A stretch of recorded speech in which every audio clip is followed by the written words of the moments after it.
This particular sales trip was really kind of an introduction to our European sales effort.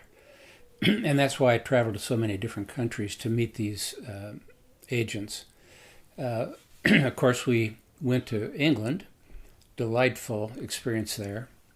There was one aspect of the English visit that was really kind of neat. We left London on the A1, that's the name of the highway. It went due north. We were going to go up to Durham to visit a steel mill. But it turned out it was a weekend and we wouldn't be able to talk to anybody, so we had to stay someplace between London and Durham. But the A1 was really an old ancient Roman road. The Romans built it, and it was still in place. I don't know if they had capped it with asphalt. I'm not sure. I don't remember. But the roadbed and the road itself was the original Roman road, which was kind of interesting. So we drove up and we went to a little tiny wide spot in the road, so to speak, called Retford. It was really neat. It was an inn. It was nicely furnished, and they had wonderful meals there. I'd been traveling with our Continental guy for about a month at this point, and both of us were feeling like we really kind of needed to get away from each other. So it was early Sunday morning. I got up about 3 or 3:30. I thought, I'm just going to go for a walk. Well, this is winter time. And so I left the inn. It was probably about 5 when I left. The sun was just peeking around the horizon. It was dark, but there was a little bit of light. I had a trench coat and a sweater on. I wasn't really dressed for the kind of weather that was out there, but it sufficed. But I'll never forget it. I didn't know where I was going, except I heard somebody at the inn there in Retford say that there was an historic site that was up the road. That's the way they put it. It's up the road. It was a priory that was in kind of demolished, but you could see the remnants of this priory. And I thought, well, I'll just walk up the road and go see it. So I'm walking up the road, and the sun comes up, stunningly beautiful. There was frost on everything, cows out in the fields. There wasn't anybody else around. It was just wonderful, crisp winter morning. And I walked and walked, and I didn't realize it, but I ended up walking 10 miles toward whatever this priory site was. Well, I finally came to a little village. And the village was composed of homes. I'll bet there were 20 or 25 homes. There were no commercial buildings. There were no restaurants that I could see. No gas station. It was just homes. And it's out in the middle of nowhere. And it is the site where the priory was supposedly located. So anyway, I'm walking up the road into this area where these homes are, and across the road was a lady, and this was probably 8:30 or so. I don't know what time it was, but it was the morning had already arrived, and she's walking her dog. And I happened to notice she was over there and just waved, and I just continued to walk straight ahead. There was a sign pointing to where this priory site was. So anyway, all of a sudden this lady, she shouts out, "Get my dog! Get my dog, please!" Well, I turned and looked, and this dog is running up the road, not toward me. He's running up the road, and he's got a leash hanging around his neck, and of course he broke away from his owner. So anyway, I happened to run down the dog, and he stopped running. I finally got it and turned the dog over to the woman. And I said, "Hey, I'm just curious, is there a restaurant here or someplace you can get coffee?" "Oh, no," she said, "there are no commercial establishments here." I said, "Well, thank you." I said, "Do you know where the priory is?" And she said, "Oh, yes, just keep walking. When you get to the last house, you'll see a dirt road that turns to the right. Just go down there and you can see it." Well, it was a frosty morning. The dirt road had ruts in it, water, which had frozen. So I'm walking across frozen ground, toward that priory.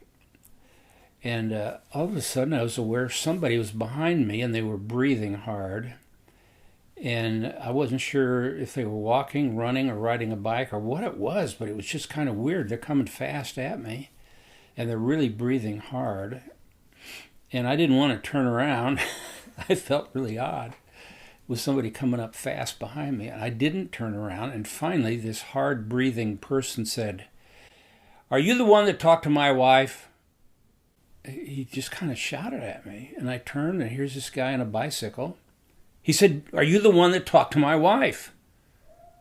And I'm thinking, whoa, this sounds dangerous. I said, "I don't know who your wife is." And he said, "The lady with the dog, did you talk to her?" And I said, "Well, yeah, I did. She asked me to find her dog, catch it, bring it back. I did." Oh, he said, "Excellent." He said, "I'm here to thank you for helping her." And I was relieved because I thought he was going to kill me, tell you the truth. "Thank you so much for helping her." And he said, "She mentioned that you asked if there was a coffee shop here. There is no coffee shop. There isn't any place you could get coffee here in this little community. But I understood from her you're going to the Priory site. When you're done looking at that, come back. That's our house right there." And I could see what he was pointing to. And he said, "Join us for coffee." I said, "Well, gee, that's great, sure." Well, I went to the Priory site. The Priory, of course, would be a place, an ancient Catholic building where nuns or priests would be living and being trained and served from that site. I got down there, and there was a whole bunch of foundation stones. There was nothing left of any of the buildings. It was just foundation stones. It is interesting seeing that. So I turned around and I went back toward the house that he invited me to. And I knocked at the door and he entered or asked me to come in. And he said, "Tell me, why are you here?" And I told him about we were on a sales trip and we were stopping at Retford at the inn there, and I had some time off. And he said, "Well, that's wonderful. It's a beautiful country, isn't it?" "Yep." He said, "Just behind our house is Sherwood Forest."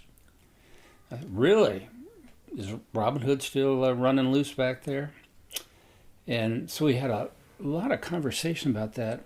And I said, "This is quite a small community. There doesn't seem to be any commercial work going on here or industry or anything." I said, "How are you employed?" And he said, "Oh, I'm a professor. I'm a professor of English history at Nottingham University." I said, "Really?" And he said, "Yes." And so we got talking about some things about English history. And I said, "I'm curious. I got a letter from my mom about 2 weeks ago. She knew I was in England, and she said, be sure to check out Scrooby, England, because one of our relatives set sail from the Scrooby area and came to America on the Mayflower." "Oh," he said, "and who was that?" "Oh, well," I said, "William Brewster." "William Brewster," he said, and he was just enlivened by it. His face lit up. And he said, "Do you know where you are?" And I said, "I really don't. I mean, I'm here in this community." So, well, Scrooby is not far from here. And you'll be delighted to know that I have responsibility and care for William Brewster's house in Scrooby. But I'd like to hear from you what you know about William Brewster. So we had this wonderful talk. And frankly, I didn't know a whole lot about him, only what my mom had told me. But it was a delightful time with this guy. Anyway, he said, "Let's finish up our breakfast and we will go to Scrooby."